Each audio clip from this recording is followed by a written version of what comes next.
পাচারকারীদের খপ্পর থেকে ৩ বছরে ১৫০০ শিশুকে উদ্ধার করেছেন এই মহিলা আরপিএফ। আমাদের ভারতীয় রেলের বীরাঙ্গনা তিনি। একটা সময় উত্তরপ্রদেশের একাধিক রেল স্টেশন থেকে একের পর এক শিশু নিখোঁজ হয়ে যাচ্ছিল, কেউ ধরতে পারছিলেন না।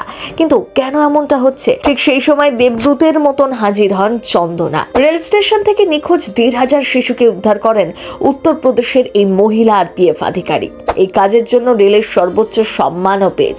কিন্তু কিভাবে পাচারকারীদের বাগে আনতেন চন্দনা? কিভাবে তাদের খপ্পর থেকে উদ্ধার করলেন শিশুদের? এই মহিলা আরপিএফ আধিকারিকের দুঃসাহসিক অভিযান তাকে খবরের শিরোনামে এনে দিয়েছে। চন্দনার এই অভিযান কিভাবে শুরু হয়েছিল? পুরো ঘটনা জানলে চমকে যাবেন। চলুন আজকের ভিডিওতে একজন সাহসিনী মহিলার দুঃসাহসিক কাজের গল্প শোনাই আপনাদের। সালটা ২০২২, ছট পুজো চলছে। নয়াদিল্লির রেল স্টেশনে পা রাখার জায়গা নেই। ৩ বছরের শিশুকে কোলে নিয়ে ঘুরছিলেন এক মা, কিন্তু আচমকাই শিশুটি নেই। খোঁজ গোটা স্টেশন চত্বর তোলপাড়। প্রায় ২ ঘন্টা পর হদিশ মেলে শিশুটি। চন্দনাই খুঁজে দেন, কিন্তু সেই ঘটনা তার জীবন বদলে দিয়েছিল।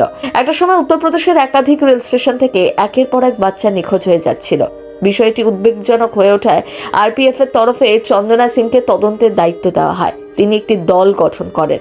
২০২৪ সালে অপারেশন ননহে ফেরিস্তে শুরু হয় চন্দনারই নেতৃত্বে।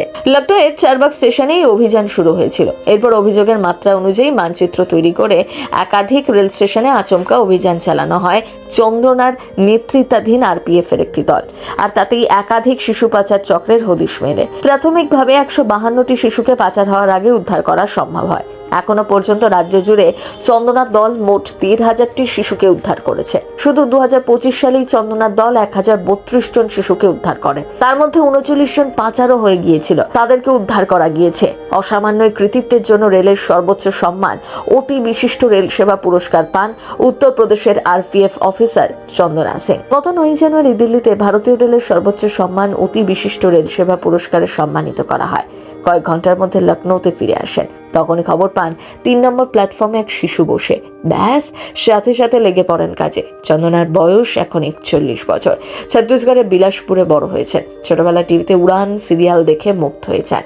তখনই ঠিক করে নেন বড় হয়ে তিনিও পুলিশ হবেন। স্বপ্ন পূরণ করেছেন চন্দনা। ২০১০ সালে আরপিএফ এ যোগ দেন। এখন তিনি নিজেই লিখেছেন ইতিহাস। সত্যি, চন্দনাদের মতো এমন সাহসী মহিলারা তো আমাদের দেশের সম্পদ। কেউ জীবনের ঝুঁকি নিয়ে, কেউ সীমান্তে দাঁড়িয়ে, কেউ আবার দুঃসাহসিক অভিযান চালিয়ে রক্ষা করে চলেছেন আমাদের দেশকে, দেশের মানুষকে। আপনাদের প্রত্যেককে কুর্নিশ জানাই আমরা। প্রথম বাংলা ব্যুরো।